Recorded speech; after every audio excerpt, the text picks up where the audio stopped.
पिछली वीडियो में हमने अभ्यास और चर्चा की थी शीतली अभ्यास की। आज चर्चा करेंगे शीतकारी की। शीतली अभ्यास से ही लगभग मिलता जुलता यह अभ्यास है शीतकारी। इसके अभ्यास के लिए अपने स्थान पर बैठ जाएंगे। पहले इसकी विधि के संदर्भ में चर्चा करेंगे और उसके बाद इसके अन्य जानकारियों के संदर्भ में चर्चा को आगे बढ़ाएंगे। किसी एक आसन में बैठेंगे। सुखासन, सिद्ध आसन, अर्ध पद्मासन, पद्मासन या अन्य किसी आसन में हाथों को इस प्रकार से घुटनों के ऊपर रखेंगे या फिर ज्ञान मुद्रा में या फिर अन्य किसी मुद्रा में हाथों को रखा जा सकता है। पीठ कमर बिल्कुल सीधी रहे, कंधे ढीले, कोहनियाँ ढीली। इसके अभ्यास में दोनों होठों को खोलेंगे ऊपर और नीचे और दोनों दांतों को, ऊपर के तरफ के दांत और नीचे के तरफ के दांतों को थोड़ा सा आपस में मिलाकर दबाएंगे। नाम मात्र दोनों दांतों में, ऊपर और नीचे के दांतों में दबाव देंगे।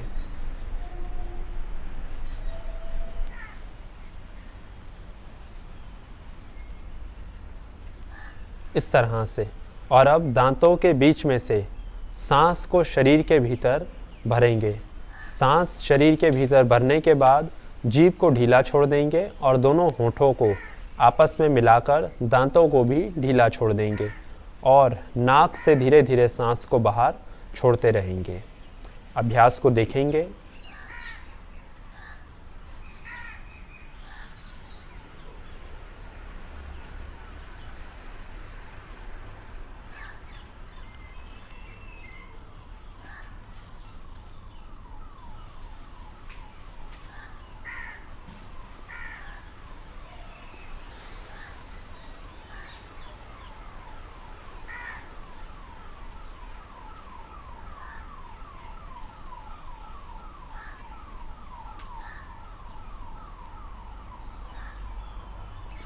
इस प्रकार से अभ्यास करेंगे। इसका अभ्यास बंद के साथ भी किया जा सकता है, कुंभक के अभ्यास के साथ।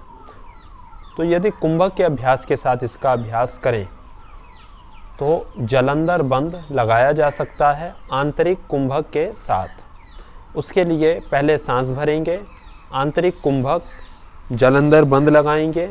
जब तक सांस रोका जाए तब तक रोक कर रखेंगे। जब सांस न रोका जाए तब धीरे धीरे नाक से सांस को शरीर से बाहर छोड़ देंगे।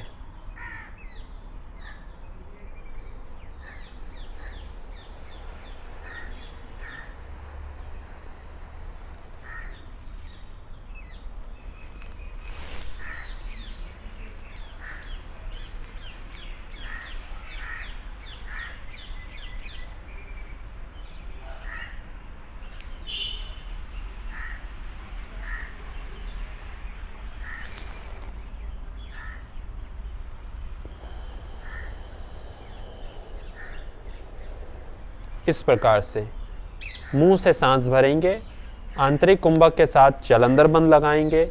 जब सांस न रोका जाए धीरे धीरे गर्दन सीधी करेंगे और लयबद्ध तरीके के साथ धीरे धीरे नाक से सांस बाहर छोड़ देंगे। यह अभ्यास का एक चक्र पूरा हुआ। अभ्यास के दौरान सारा ध्यान सांसों के ऊपर केंद्रित करेंगे। जिन लोगों के दांत आगे से टूटे हुए हों, दो दांत के बीच में अधिक फासला हो या दांत व मसूड़ों से संबंधित कोई रोग हो या दांतों में ठंडा गर्म लगता हो, वह लोग इसका अभ्यास ना करें। इसके स्थान पर शीतली का अभ्यास करें।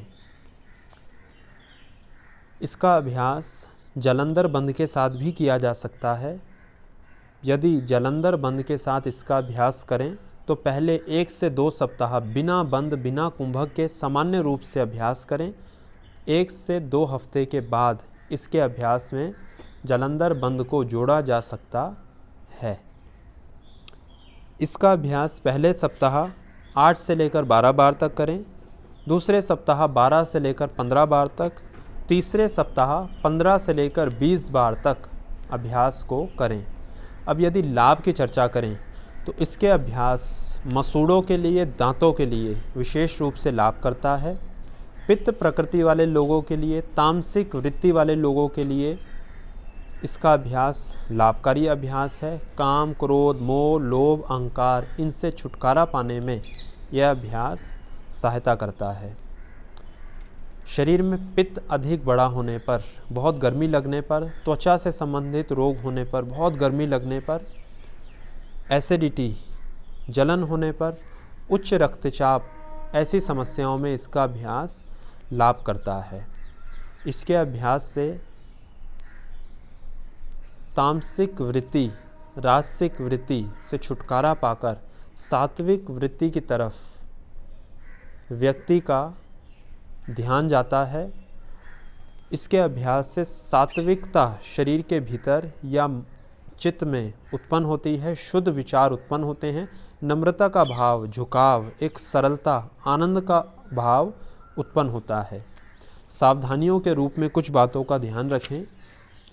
टीबी, दमा, सांसों का रोग, जोड़ों में दर्द, निम्न रक्तचाप, बहुत अधिक कफ बनने पर, बलगम बनने पर, ठंड बहुत अधिक लगने पर इसका अभ्यास ना करें। सर्दी के दिनों में, ठंड के दिनों में इसका अभ्यास ना करें।